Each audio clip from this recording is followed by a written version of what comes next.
નમસ્કાર દર્શક મિત્રો, તપોભૂમિ ગુજરાતના ડિજિટલ પ્લેટફોર્મ TGNમાં આપનું પુનઃ સ્વાગત છે. હું છું આપનો મિત્ર પ્રફુલ્લ ત્રિવેદી. અમારી આ જો ડિબેટ આપને ગમે તો ચોક્કસપણે અમારી ચેનલને સબસ્ક્રાઈબ કરશો, શેર કરશો અને એના પર કોમેન્ટ પણ કરશો. આજનો વિષય છે અમેરિકાના જે માથાભારે ટેરિફ નાખ્યો છે આપણા વેપાર ઉદ્યોગ ઉપર, એ અંગે વાત કરવી છે. ડોનાલ્ડ ટ્રમ્પે 25% જે હિન્દુસ્તાનમાંથી જે આવતી ચીજ વસ્તુઓ છે એના ઉપર એમણે ટેરિફ નાખ્યો અને ત્યારબાદ 25% પેનલ્ટીના કરીને એમ કરીને 50% ટેરિફ નાખ્યો છે.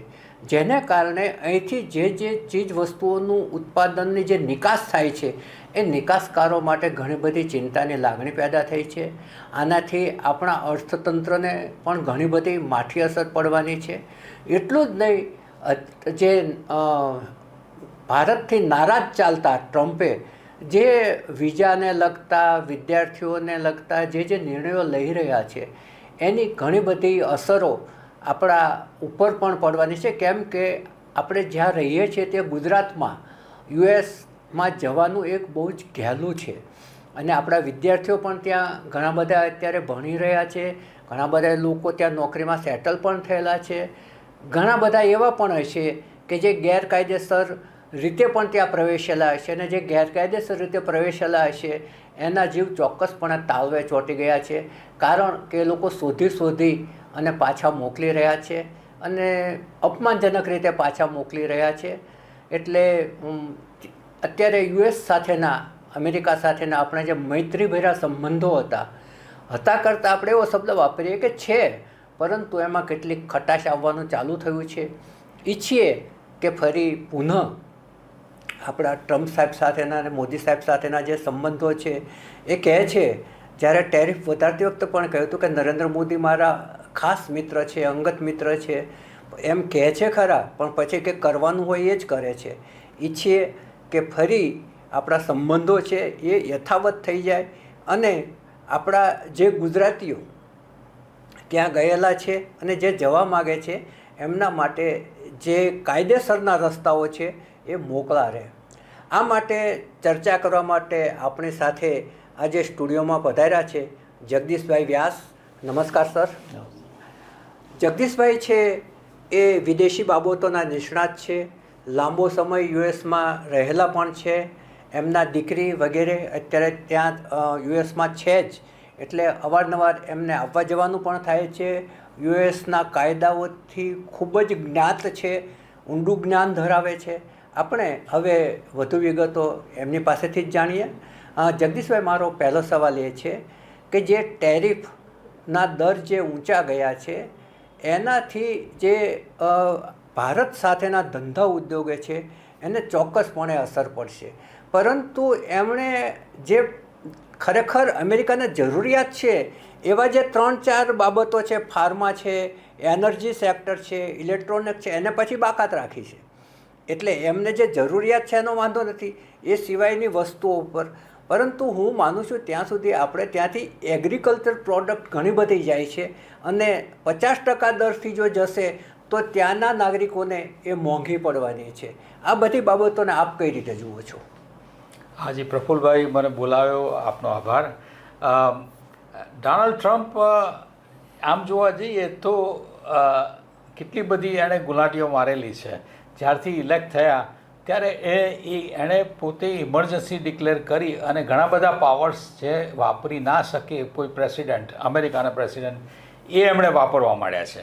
હજારો આ રીતે ઓર્ડર્સ કરીને આ રીતે દુનિયામાં પોતાની એવી રીતે ધાક ઊભી કરવા માગે છે કે અમે દુનિયાના જમાદાર છીએ. પરંતુ એમાં એ રીતે થઈ શકતું નથી.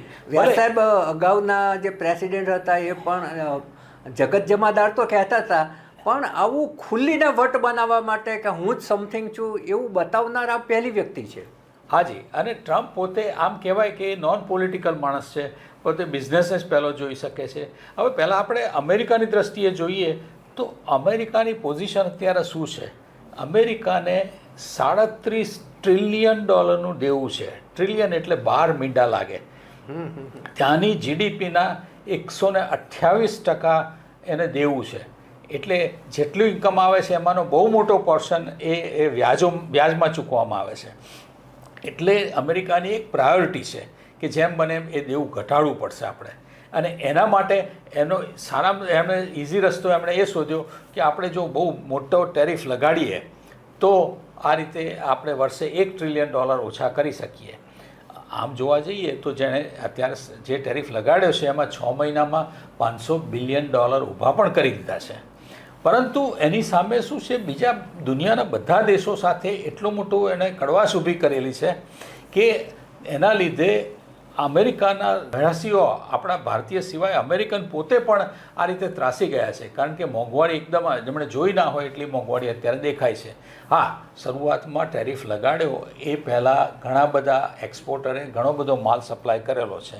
ભારતે છેલ્લા 6 મહિનામાં ટેરિફ લાગતા પહેલાંના 6 મહિનામાં લગભગ 23% ઇન્ક્રીઝ કર્યો છે. ગયા વર્ષે મોકલ્યો એના કરતાં 23% વધારે માલ મોકલી દીધો છે.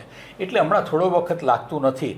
પરંતુ અત્યારે જે રીતે ટ્રમ્પ ચાલી રહ્યા છે એમણે એશિયન કન્ટ્રીઝ અને બીજા ઘણા બધા કન્ટ્રીઝને આપણા કરતાં ઓછા ટેરિફમાં એમણે મૂકી દીધા છે. કારણ કે એને એમ છે કે ભારત પોતે જે માલ ત્યાંથી મોકલે છે, $84 બિલિયન આપણે એક્સપોર્ટ કરીએ છીએ, એની સામે $42 બિલિયન આપણે ઇમ્પોર્ટ કરીએ છીએ. તો એમ કે ભારત બહુ મોટો ટેરિફ લગાડે છે, માટે થઈને હું પણ વધારે લગાડું. પણ ખરેખર એવું નથી. દરેક દેશને પોતાની જરૂરિયાત મુજબની વસ્તુઓ અને એ પ્રમાણેનો ટેરિફ લાગતો હોય છે. અત્યારે ભલે આપણે કહીએ કે ફાર્મા, એનર્જી અને આ ઇલેક્ટ્રોનિક્સ ત્રણેય સેક્ટરમાં ટેરિફ તો છે જ, એણે 25% લગાડ્યો જ છે. કે પહેલાં જે 5% અને 6% હતો એ 25%. એટલે આપણે એમ માનીએ કે એ લોકોને અસર નથી. ના, એ લોકોને પણ અસર થાય છે. પણ પ્રફુલ્લભાઈ, આપણે એક વસ્તુ સમજવા જેવી છે કે 4.22 લાખ કરોડ રૂપિયાનો આપણો બિઝનેસ છે એની સાથે. એટલે આપણે એટલું બધું એની નારાજગી આપણે સ્વીકારી શકીએ એમ નથી. કારણ કે આપણા દેશની ઇકોનોમીનો ઘણો બધો આધાર છે. હાજી, ચોક્કસ બહુ મોટો આધાર છે. એવું કહેવામાં આવે છે કે આપણા 1 કરોડ એમ્પ્લોઈઝને આ અસર થશે. અને ગુજરાતની વાત કરીએ તો ગુજરાતમાં ટેક્સટાઇલમાં જ એ લોકોએ કહ્યું છે કે અમારે 1 લાખ કારીગરોને તે અમે છૂટા કરવાનો પ્લાન કરી દીધેલો છે. એટલે અસર તો મોટી થશે જ. એટલે ત્રણ ઉદ્યોગોને વધારે અસર થશે એવું લાગે છે. કાપડ છે, કેમિકલ છે, મશીનરી છે, કે જે આપણે ત્યાં મોટા પ્રમાણમાં નિકાસ થઈ રહી છે. જેમ્સ એન્ડ જ્વેલરી સૌથી મોટું નુકસાન થશે. કારણ કે દુનિયાના 90% ડાયમંડ આપણે ગુજરાતમાં તૈયાર થાય છે, એમાંથી એક્સપોર્ટ થતા હોય છે. હવે એને તમે 50% લગાડો તો કોઈ પણ રીતે એક્સપોર્ટરને પોસાયું નથી. એના કરતાં વિશેષ કે તેના ઇમ્પોર્ટરને પોસાય તેવું નથી. હવે આપણે ટેરિફનો એક સિમ્પલ સિદ્ધાંત જોઈએ તો અહીંથી આપણે જે માલ મોકલીએ છીએ એ મોકલનાર એક ઇન્ડસ્ટ્રી છે, એક એક્સપોર્ટર છે, એક કંપની છે. બીજી બાજુ જે માલ લે છે, રિસીવ કરે છે, જેણે ઓર્ડર આપ્યો છે, એ પણ એક ત્યાંની કોઈ કંપની છે અથવા ઇમ્પોર્ટર છે કે અથવા એ રીતનું ગ્રુપ છે. હવે વચ્ચેના જે 25% 50%ની જે વાત છે એ ત્યાંની સરકાર લે છે. પણ સરકારે તો પૈસા લઈ લીધા, પરંતુ એ માલ એટલો મોંઘો ઇમ્પોર્ટરને માથે આવ્યો. એટલે એ શું કરશે? એની પાસે 2 ચોઈસ છે. એક તો કદાચ માલ ઓછો લેશે, અથવા તો માલ લેવા માટે એ એક્સપોર્ટર કરતાં બીજા કોઈ એક્સપોર્ટર શોધશે, અથવા તો ત્રીજી ચોઈસમાં એણે એના પોતાના કસ્ટમર્સ ઉપર એટલો માલનો લોડ આપવો પડશે. કારણ કે આપણે જે એક્સપોર્ટ કરીએ છીએ એ બહુ થીન પ્રોફિટમાં થતા હોય છે. કારણ કે જેટલી પ્રોડક્ટ્સ આપણે એક્સપોર્ટ કરીએ છીએ એ બધી જ કોમ્પિટિટિવ છે. એવી કે નથી કે ભારત એકલો જ બનાવે છે. એટલા માટે આ રીતે એડજસ્ટ કરવું જ પડે છે. પણ એટલો બધો પ્રોફિટ છે નહીં, માટે થઈને આ એક મોટું ડિસ્ટર્બન્સ ઊભું થયું છે. હવે અત્યારે જે બીજા 25% લગાડવા છે એ તો એનો એક સલાહકાર છે, પીટર નવેરો, કે એ તો એમ જ કહે છે, ખાસ વ્યક્તિ છે પીટર નવેરો, ક્યાં છે એમ બૂમ પાડીને એને બોલાવતા હોય છે. અને ત્યાંની એને પોતાના અંગત કર્મચારીઓ પણ સમજે છે કે આ એના ખાસ માણસ છે. અને એણે આ ઉપર એક પુસ્તક પણ લખેલું. એટલે એને કારણે એને વધારે મહત્ત્વ મળી રહ્યું છે. એટલે એની વાત કરી. કારણ કે એ પીટર નવેરો એમ કહે છે કે તમે રશિયા સાથે ઓઇલ ખરીદો છો, માટે થઈને અમે 25% લગાડીએ છીએ. તો જો અમે આજે બંધ કરી દો લેવાનું ઓઇલ ત્યાંથી, તો અમે આવતીકાલથી એ 25% વધારાનો જે ટેરિફ છે એ ઘટાડી દઈશું. હવે આવી કોઈ કન્ડિશન આ રીતે ઇન્ટરનેશનલ લેવલ પર સોશિયલ ઇકોનોમિકલ સિચ્યુએશનમાં કોઈ ડિપ્લોમેટિક આવો ડિસિઝન લેવાય જ નહીં અને થાય જ નહીં. કારણ કે રશિયા જે ઓઇલ ભારતને વેચે છે એના કરતાં વધારે ઓઇલ તો ચાઇનાને વેચે છે. એના કરતાં વધારે ટોટલ એક્સપોર્ટ બીજી બધી આઇટમો સાથે એણે યુરોપિયન યુનિયનમાં વેચેલા છે. અને એથી વિશેષ કહું તો અમેરિકા પોતે પણ ઘણી બધી આઇટમો ત્યાંથી રશિયાથી ખરીદે છે. એમને ત્યાં કોઈ નડતું નથી. પરંતુ હવે આ જે પીટર નવારોએ હમણાં જે ગઈકાલે જે વસ્તુ કાઢી છે એ ભારત માટે ખૂબ જ ઓફેન્સિવ છે. એણે એમ કહ્યું કે આ મોદી વોર થઈ ગઈ છે. કારણ કે એ જે વોર છે રશિયાની અને યુક્રેનની વચ્ચે એ મોદી કારણે થઈ છે. આ એક બહુ જ અપમાનજનક સ્ટેટમેન્ટ કહેવાય. એનો બધાએ વિરોધ કર્યો છે. એટલી બહુ જ આ નિવેદનના પગલે બહુ જ મોટો વિવાદ પણ ઊભો થયો છે. અને આના કારણે જે આપણા જે સંબંધો છે એમાં ખટાશ વધારે ભલતી જાય છે સાહેબ. હા, અને એના જવાબ રૂપે ત્યાંના એના કેબિનેટ મિનિસ્ટર્સ, ડોનાલ્ડ ટ્રમ્પના અત્યારના કેબિનેટ મિનિસ્ટર્સે એમ કહ્યું છે કે ના, ભારત સાથેના સંબંધો અમારા સારા થઈ જશે અને અમને વિશ્વાસ છે. આ રીતે એ પણ, કારણ કે એ બતાવે છે કે આ રીતના જે એટીટ્યૂડ છે એમાં એ પણ નારાજ છે. પરંતુ એ કેબિનેટ મિનિસ્ટર હોવાથી એને અમુક લિમિટેશન્સ આવે છે.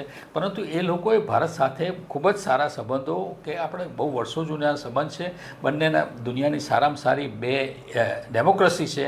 એને એક સંયુક્ત રીતે જોવામાં આવે તો એ રીતે, એટલે એમના સારામાં સારા મિનિસ્ટર્સ, એમના સ્કોટ બસેટ કે જે એનો ટ્રેઝરી મિનિસ્ટર છે, એણે પણ એમ કહ્યું છે કે ભલે અમે આ રીતે ટેરિફને લીધે અમારો પ્લાન એવો છે કે આ ટેરિફના કારણે દેવું ઘટાડવું એ એની જોબ છે. એટલા માટે સ્ટેપ કર્યો છે. અમારી પબ્લિક એટલે અમેરિકન જે નારાજ છે. પણ વ્યાસ સાહેબ, આની એક આડ અસર એ પણ ઊભી થશે કે આટલા મોટા ટેરિફથી જે ચીજ વસ્તુઓ અમેરિકામાં ગઈ હશે એ અમેરિકનોને ખરીદવા માટે એટલી મોંઘી પડશે, તો ત્યાંની જે મોંઘવારી ફાટી નીકળશે એને કારણે ત્યાંના નાગરિકોમાં પણ અસંતોષ ઊભો થશે. અને અસંતોષ શરૂ થઈ જ ગયો છે. કારણ કે આ ટેરિફ સિવાયના પણ અમુક જે એણે ડિસિઝન લીધા છે એમાં પણ ત્યાંની જનતાને વાંધો છે. એકવાર એક બનેલું છે કે ત્યાંના 25થી વધારે શહેરોએ આખું યુથ ભેગું કરી અને દેખાવો કરેલા છે. ફેડરલ કોર્ટની અંદર 6 સ્ટેટની અંદર તો દેખાવ બહુ વધારે, બધા સ્ટેટોમાં પ્રસર્યા હતા. 6 સ્ટેટની અંદર તો કાયદેસર એની ઉપર આ રીતે આક્ષેપો લાગે છે, એની ઉપર કેસ થયેલા છે.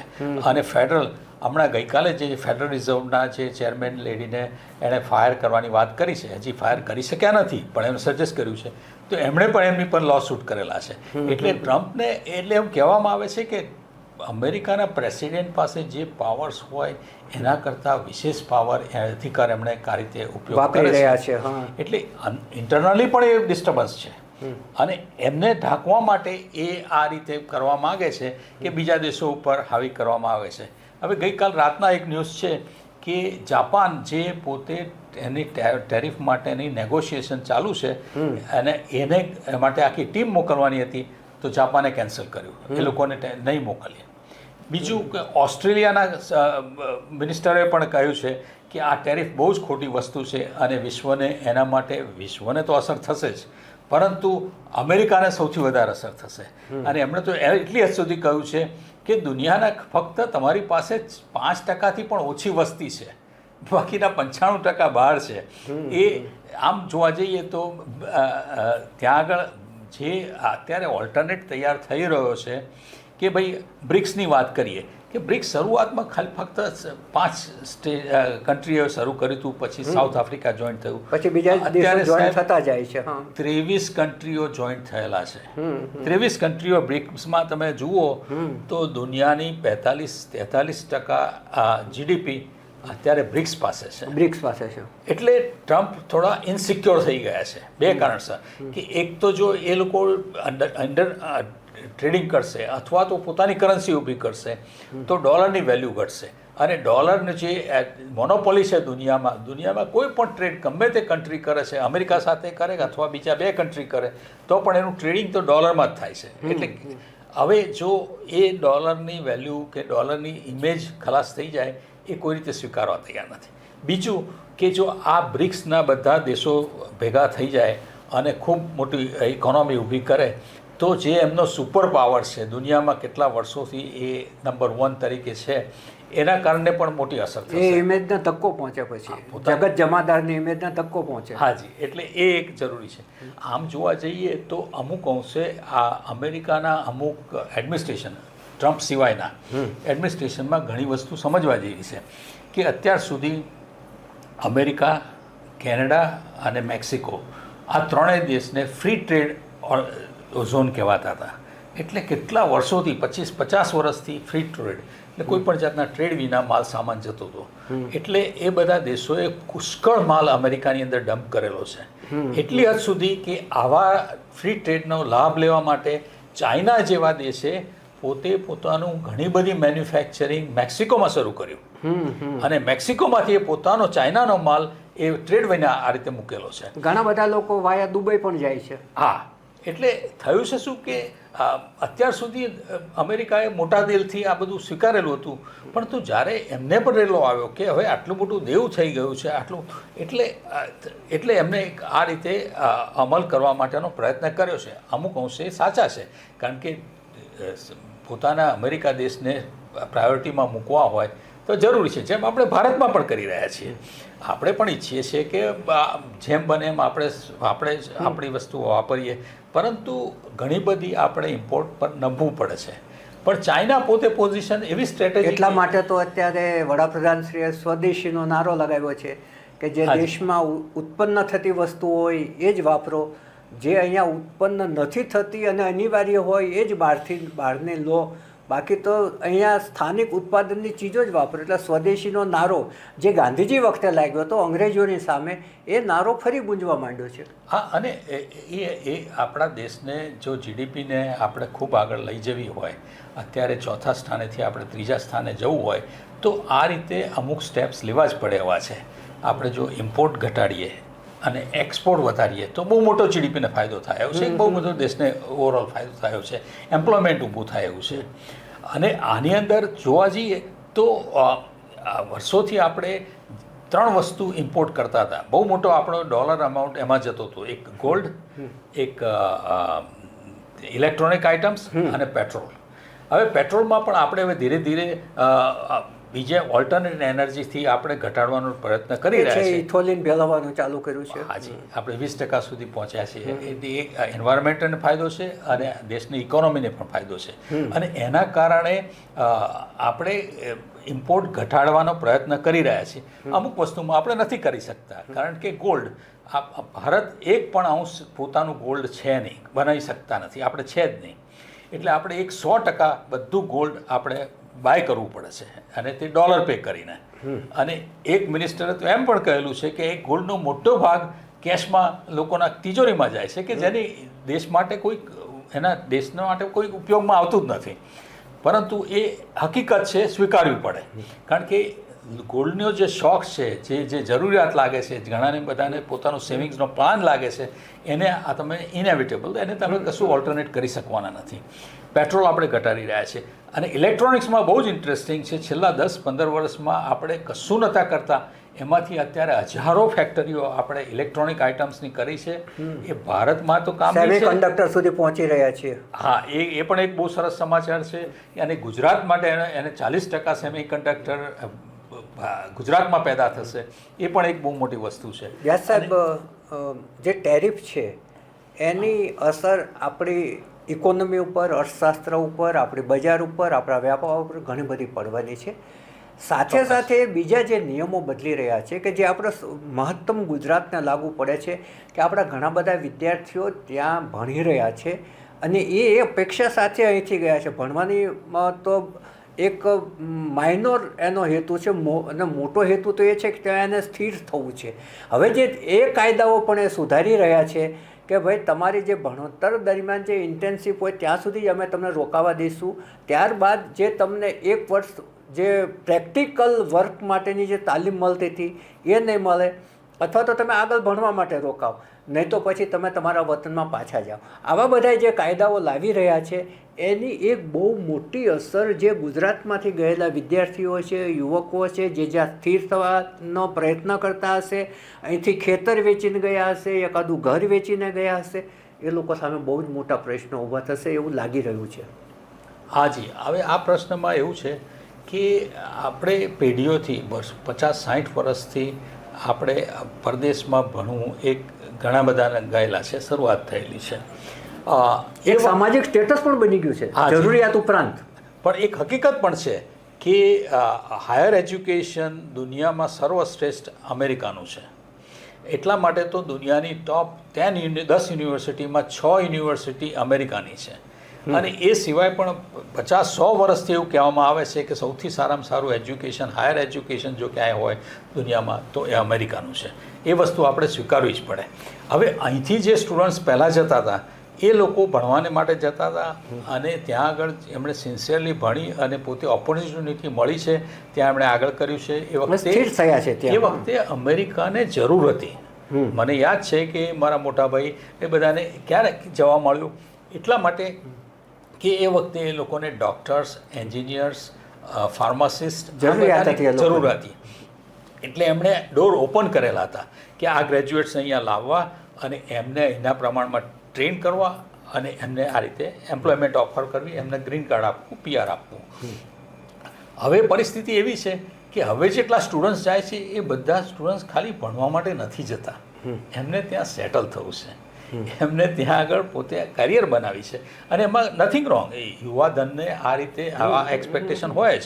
બીજી બાજુ ડોલરની વેલ્યુ જે રીતે છે એ પ્રમાણે પણ એટ્રેક્શન રહે અને એ સિવાય પણ અમેરિકાનું એટ્રેક્શન રહેવાનું જ. જેટલા સ્ટુડન્ટ્સ ત્યાં ગયા છે એ બધા મોટે ભાગનાને પાછા નથી આવવું, એટલા માટે કે ત્યાંની લાઈફસ્ટાઈલ, ત્યાંનું ઇન્કમ, ત્યાંનું પર્યાવરણ, ત્યાંનું વાતાવરણ, ત્યાંની લો એન્ડ ઓર્ડરની સિચ્યુએશન, આની સૌથી વધારે એમને અસર થાય છે અને એટલા માટે જ એમને નથી આવવું. પરંતુ આમ જોવા જઈએ તો એમાં ખોટું પણ નથી કે ભણી લો ત્યાં આગળ અને ત્યાં સ્થિર થાવ. હા, પણ મોટેભાગની યુનિવર્સિટી, હું એની ફેવરમાં છું કે મોટેભાગની યુનિવર્સિટી પોતે આવતા ઇન્ટરનેશનલ સ્ટુડન્ટ્સ કે જેને હું મારી ભાષામાં કહું તો એ કમાતા દીકરા છે, સૌથી વધારે ફી આપનારા, સૌથી વધારે ટ્યુશન ફી આપનારા ઇન્ટરનેશનલ સ્ટુડન્ટ છે. અને ઇન્ટરનેશનલ સ્ટુડન્ટ્સમાં ભારત અને ચાઇના 2 દેશના સૌથી વધારે સ્ટુડન્ટ્સ ત્યાં આગળ છે. અને અત્યારે પણ પ્રવાહ એવો જ છે. 1 લાખ કરતાં વધારે સ્ટુડન્ટ્સ દર વર્ષે આપણા ભારતમાંથી જઈ રહ્યા છે. હવે એ સ્ટુડન્ટ્સને સારામાં સારી રીતે રાખે છે, યુનિવર્સિટી બધું કરે છે. એટલી હદ સુધી કે સ્ટુડન્ટ્સને એના સેમિસ્ટર ઓછા લીધા હોય તેમને 20 કલાકથી કેમ્પસની અંદર જોબ પણ મળે છે કે જેથી એ પોતે પોતાનું પેટ ભરી શકે અને પોતાની ટ્યુશન ફી ભરી શકે. એટલે એમ કે ત્યાંથી એના મા બાપ પર લોડ વધારે ના પડવો જોઈએ. પરંતુ જે એમ માને છે કે ત્યાં જઈને આપણે કમાઈશું અને મા બાપનું દેવું કે જે કંઈ હોય છે, લોન લીધી છે એનું પે ઓફ કરશું, એ કરવું બહુ મુશ્કેલ છે. એટલા માટે સ્ટુડન્ટ્સ ત્યાં આગળ ઘણા બધા સફર કરી રહ્યા છે અને એ પોતે પોતાના મા બાપને કહી પણ નથી શકતા કે એમને શું તકલીફ છે. હવે આ વસ્તુને બહુ જ સેન્ટિમેન્ટલ ઇશ્યુ. હવે આમ જોવા જઈએ તો દુનિયાના બધા દેશો આ રીતે સ્ટુડન્ટ્સને માટે આ જ કરી રહ્યા છે. આપણે ભારત શું કરી રહ્યું છે? હું કોઈ ક્રિટિસાઇઝ નથી કરતો, એક હકીકત મૂકું છું કે ભારતમાં પણ અત્યારે અફઘાનિસ્તાન, આફ્રિકા અને બીજા એશિયન કન્ટ્રીઝમાંથી ઘણા બધા સ્ટુડન્ટ્સ આવે છે, ગુજરાતમાં આવે છે. પણ એક પણ સ્ટુડન્ટ્સને આપણે અહીંયા આગળની રેસિડન્સી કે સિટીઝનશીપની ઓફર કરતા નથી, એટલી હદ સુધી કે આપણે એની જોબ પણ ઓફર કરતા નથી. કારણ કે આપણો વર્તન એ જ છે કે તમે અહીંયા આવો, ભણો અને ભણી અને તમે તમારા વતનમાં પાછા જાઓ. હવે આમ જોવા જઈએ તો અમેરિકા અત્યારે એ જ લેવલ પર છે. પરંતુ અત્યાર સુધી જે બેનિફિટ મળેલા છે અને ઘણા બધા રસ્તા નીકળેલા છે ડેમોક્રેસીના નામ પર, હ્યુમન રાઇટ્સના નામ પર, એટલે આપણને આ કડવું લાગે છે, પરંતુ ખરેખર એ કડવું સત્ય છે અને આપણે સ્વીકારવું જ પડશે. ચાઇનાએ ઘણા વર્ષો પહેલાં આ સ્વીકારેલું છે. ચાઇના પોતે ગવર્મેન્ટ પણ ઘણા બધા સ્ટુડન્ટ્સને ત્યાં અમેરિકા મોકલે છે, ખાસ કરીને ત્યાં આગળ શીખવા માટે, ત્યાંની ટેકનોલોજી, ત્યાંનું બધું શીખવાનું, અને પછી પાછા ચાઇના આવી અને એ જ ગવર્મેન્ટ એમને સ્પોન્સર કરી અને એમને સપોર્ટ કરી અને સબસિડરી આપી અને ઇન્ડસ્ટ્રી ઊભી કરે છે. એટલે જ આપણે જોયું છે કે ભલે ઇલેક્ટ્રિક વ્હીકલ્સ કે ઓલ્ટરનેટ એનર્જી ઘણું બધું રિસર્ચ અમેરિકામાં થયેલી છે, ઘણી બધી દવાઓ અમેરિકામાં રિસર્ચ થયેલી છે, પરંતુ સૌથી વધારે એનું મેન્યુફેક્ચરિંગ ચાઇના કરે છે, ભારત કરે છે, ખાસ કરીને ગુજરાત કરે છે. હા, એટલે આમ જોવા જઈએ તો સ્ટુડન્ટ્સ માટેનું જે છે એ વર્તન ખોટું નથી. તમે ભણો ત્યાં આગળ તમે ત્યાં ઇન્ટર્નશીપ કરો, એટલે જ એમણે કહ્યું છે કે સ્ટુડન્ટ્સ વિઝા પર જે આવે એમને 4 વર્ષનો જ લિમિટ આપવામાં આવશે, એને કોઈ રીતે અથવા તો બીજા ફર્ધર સ્ટડી કરો, તમે આને આગળ વધો. એ રીતે કરવાથી જ આ થઈ શકશે. આ વસ્તુ આપણે કરવી સ્વીકારવી પડે. હવે મૂળ વાતમાં જે આપણે ટેરિફની વાતમાં કરીએ છીએ એમાં હાજી ગુજરાતને સૌથી વધુ અસર થશે, કારણ કે એક ડાયમંડની વાત કરી એમાં, અને આપણે બીજા બધા પણ ઇન્ડસ્ટ્રીઝમાં જે એક્સપોર્ટર્સ છે એને કરી શકીએ છીએ. હવે એના માટે ભારતે અમુક પગલાં લીધા છે, એ બહુ સ્વીકારવા જેવા છે. એક તો હમણાં ડિક્લેર કર્યું કે આપણો જીએસટી જે હાઈ છે એ જીએસટી ઘટાડશે અને જીએસટીના 2 સ્લેબ ઓછા કરશે, એટલે ઇન્ડસ્ટ્રીઝને ખાસ કરીને એક્સપોર્ટર્સને ફાયદો થશે. એટલે જ્યારે એક્સપોર્ટ કરવાનું આવે ત્યારે એમને એ લાભ થશે. બીજું કે ભારત અત્યારે મદદ કરી રહી છે, એ લોકોને નવી સબસિડી ઊભી કરશે, નવી લોન આપવાની સિસ્ટમ કરશે, અને બીજા 50 દેશો સાથે આપણે નેગોશિએશન ચાલે છે સારું કે આપણું એક્સપોર્ટ ત્યાં આગળ વધારીએ, કે જેથી કરીને આપણે ઘણા કન્ટ્રીની જેમ આપણે અમેરિકા ઉપર ડિપેન્ડ ના થવું પડે. કેટલા બધા કન્ટ્રી એવા છે કે જેનું 80% એમનું જીડીપી એમનો કંટ્રોલ આખો અમેરિકાના એક્સપોર્ટ ઉપર છે. તે લોકો બધે નમવા તૈયાર છે, પણ ભારતે નમવાની જરૂર નથી, આપણે બતાવ્યું છે. પરંતુ એટ ધ સેમ ટાઈમ આપણે એક ડિપ્લોમેટિકલી આ વસ્તુને બહુ વિચાર કરવાની જરૂર છે, કારણ કે આપણે 4.22 લાખ કરોડ રૂપિયા આપણે સ્ટેક ઉપર છે અત્યારે. 1 કરોડ જોબને અસર થવાની છે, એટલે ગમે તેમ કરીને ડિપ્લોમેટ કરીને ડિપ્લોમેટિક રસ્તે એનો રસ્તો કાઢવો જ પડશે, કારણ કે આજે સરકારી સૂત્રો પણ બોલ્યા છે, એ લોકોએ કહ્યું છે કે ભાઈ આની અસર બહુ લાંબો સમય નહીં રહે, ટેમ્પરરી અસર છે. અને યુએસના વિદેશ મંત્રી પણ એ વખત બોલી ગયા છે કે આ અંગે ડિપ્લોમેટિક રસ્તાઓ નીકળી શકે એમ છે વાટાઘાટોથી, એવું એક વખત બોલી પણ ગયા છે લગભગ 20 દિવસ પહેલાં. ઈચ્છીએ કે આનો કોઈ સારો રસ્તો નીકળે. વ્યાસ સાહેબ, મારો છેલ્લો સવાલ એ કે જે ડંકી રસ્તે લોકો ભૂતકાળમાં ગયેલા છે ને હજુ પણ કેટલાક જવા ઉત્સુક છે, એ અંગે તમે શું કહેશો? અને આ જ સવાલનો પાર્ટ 2 એ છે કે માણસે કે અહીંનો કોઈ પણ યુવક હોય કે વિદ્યાર્થી હોય કે એને ત્યાં જવું હોય તો સીધા સાદા કાયદેસરના રસ્તે પણ જઈ શકે એમ છે. આ એક સવાલના 2 પાર્ટ છે, ડંકી માર્ગ અને કાયદેસરનો માર્ગ. આ અંગે આપ ટૂંકમાં જણાવશો. હાજી, હવે ડંકીનો રાઉટમાં તો આપણે ઘણી બધી ડિબેટો કરેલી છે, ઘણી બધી વાર કરેલું છે. એ રસ્તાને હું બિલકુલ સ્વીકારતો નથી અને કોઈ રીતે કરવું ના જોઈએ, પરંતુ કોણ સલાહભર્યું છે જ નહીં, કારણ કે જે ડીંગુચાનું આખું ફેમિલી છે એ બરફમાં થીજી ગયું તે ભૂલવું ના જોઈએ. કેનેડાથી બોટની અંદર જતા હતા અને બોટ ઊંધી વળી ગઈને ડૂબીને લોકો મરી ગયા, એ ભૂલવું ના જોઈએ. મેક્સિકોની દિવાલ કૂદવા જતાં આપણો ભારતીય યુવક મૃત્યુ પામ્યો તો એ ભૂલવું ના જોઈએ. અને છેલ્લે ટ્રમ્પ સાહેબ જે ત્યાંથી પ્લેનમાં હાથકડી પહેરાવીને સાકલથી બાંધીને પાછા મોકલે છે, એ ભૂલવું ના જોઈએ. અને એ રસ્તો તો સલાહભર્યો છે જ નહીં. જે યુવકોને જવું હોય એને કાયદેસર રીતે જવું પડે, એ અંગે આપ ટૂંકમાં.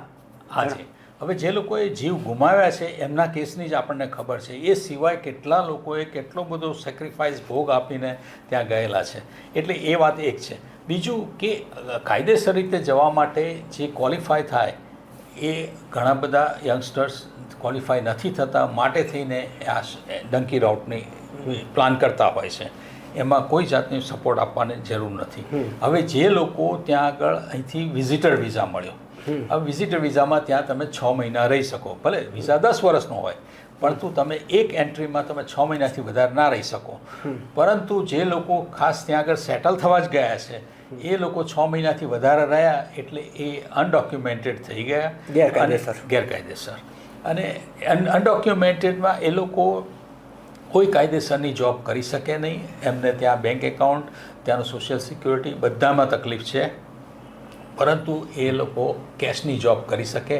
આપણા ભારતીયો ખાસ કરીને ગુજરાતીઓના ઘણા બધા સ્ટોર્સ છે ત્યાં આગળ, એમને માણસોની જરૂર છે જ, કારણ કે કોરોના પછી ત્યાંના અમેરિકનોએ કામ કરવાનું બહુ ઓછું કરી નાખ્યું છે. એટલે હવે કારણ કે ઓનલાઈનનો પેલો ચસ્કો પણ લાગી ગયેલો છે. હાજી, એટલે ત્યાં આગળ જે કન્વિનિયન્સ સ્ટોર્સ છે, પેટ્રોલ પંપ છે, એ બધા એ લોકોના કોન્ટ્રાક્ટ પ્રમાણે એ લોકોએ 24 કલાક ખુલ્લું રાખવું જ પડે.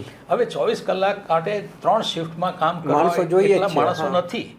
એટલા માટે થઈને પણ એવું બન્યું છે કે ત્યાંથી ડિમાન્ડ ઊભી થઈ છે કે ભાઈ ગામમાં નક્કી કર્યું કે ભાઈ જેની પાસે વિઝા હોય અથવા તો ના હોય તો બીજા રાઉટથી ગમે તેમ કરીને તમે અમેરિકા આવી જાઓ, જે દિવસે આવો છો એ જ દિવસથી તમારા માટે કમાણી ચાલુ છે. આ એક એટ્રેક્શન છે અને આ એટ્રેક્શન માટે કોઈ તમે રોકી શકવાના જ નથી. અને એના કારણે, કારણ કે ત્યાં આગળ જે માલિક છે એને પણ તકલીફ છે કે ભાઈ આવે અહીંયા આગળ તો આપણો ગામનો માણસ આવે તો એને આ રીતે ચાલે કામ.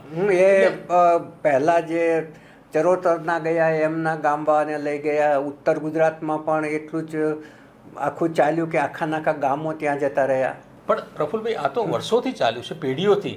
ઘણા વર્ષો પહેલાં અહીંથી લોકો આફ્રિકા ગયા અને એમાં ત્યાં ઘણા બધા સૌરાષ્ટ્રના લોકો આફ્રિકામાં સેટ થતા, પોરબંદર તરફના જતા હતા. રાઈટ, બરાબર. હાજી કાસમ તારી વીજળીની જે સ્ટીમર છે અપડાઉન કરતી હતી, સાઉથ ગુજરાતના થયેલા છે.